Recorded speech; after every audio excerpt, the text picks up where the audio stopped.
I am the man who died and came back to life. My name is James Raphael, and this is my story. It was an ordinary afternoon in my small neighborhood in Nigeria. My younger sister was lying helplessly on the bed, very sick, and her breathing was getting weaker by the minute. My poor mother, who had sacrificed everything just to train me in the university, looked at me with desperate eyes. I knew time was running out.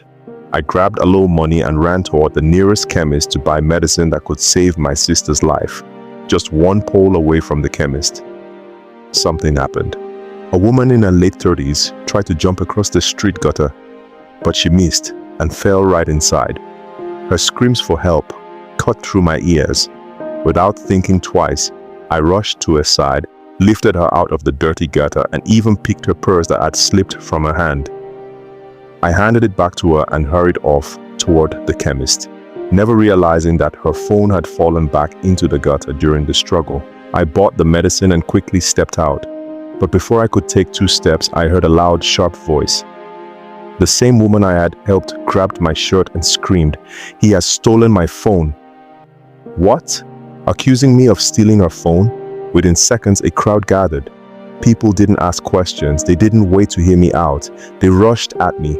They surrounded me without giving me a chance to explain. I tried to shout, but nobody listened.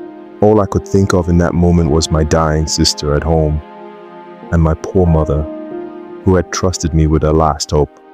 They turned against me. It seemed they had already judged me, and to end it, until a voice from the crowd changed everything. A voice pierced through the noise. A man, maybe 50 to 60 years of age, screaming, "Auntie, Auntie, here's your phone.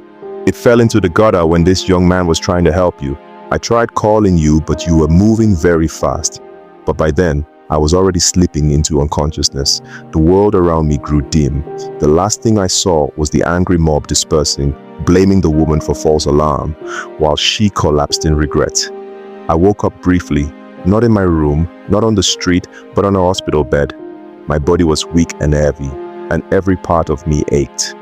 My mother rushed into the room, crying and praying over me. The woman who accused me stood by the wall, her face drowned in tears of regret. The doctors and nurses fought to save me, but after a long struggle, the doctor shook his head and said I didn't make it.